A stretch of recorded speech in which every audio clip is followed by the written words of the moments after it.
were never such devoted sisters.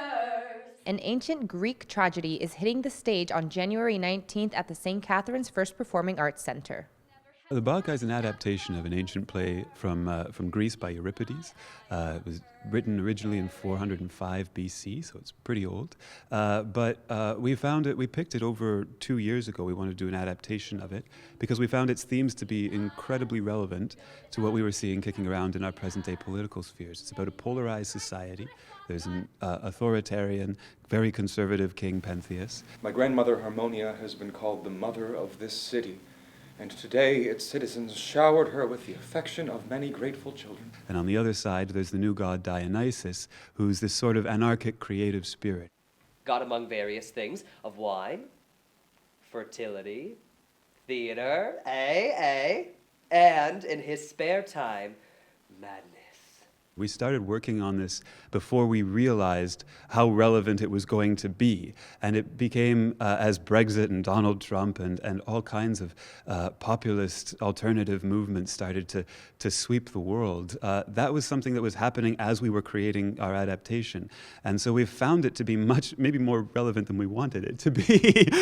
But it's also relevant for other reasons that, like, surprisingly eerie relevance. That the god Dionysus is androgynous. He's breaking down norms of gender and sexuality. He is being surrounded by the women of the city who are abandoning their homes to go engage in Bacchic revels, abandoning traditional gender norms. He is arriving as a foreigner. He's changing the religious spectrum of the culture. And we were reading it, and some of the lines looked like they could be headlines from today's newspaper. And at times we actually sort of had to tone it down a bit because it looked like it was sort of shouting at us. So it's been, as I say, more relevant than we planned on it being when we started out. I mean, everyone's afraid of the old man, but honestly, someone needs to raise some questions about his style.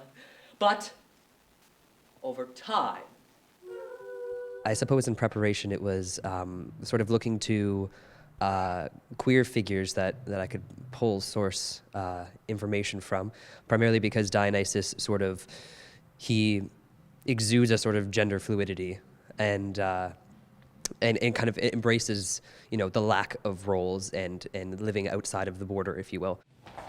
The once cohesive society begins to divide into the wealthy city core and the run-down fringe districts that surround it. In practically the same breath, the new aforementioned god, Dionysus, is worshipped widely by many major neighbors, but is flatly rejected here. I think this show is becoming more and more desperately relevant.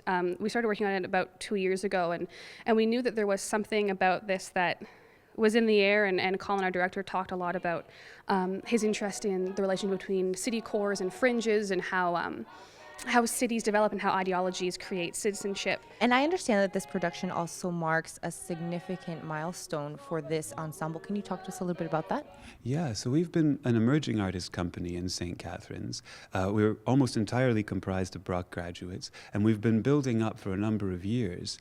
We do long-term training in creation in St. Catherine's.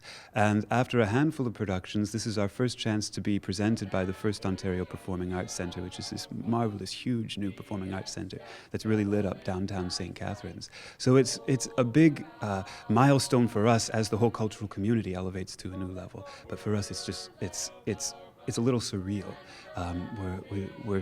We never anticipated having this kind of opportunity when we started doing the work that we were doing. Show dates for the Bacchae are January 19th to 21st. Tickets can be purchased at the box office or online at firstontariopac.ca. For The Source, I'm Melissa Andrade.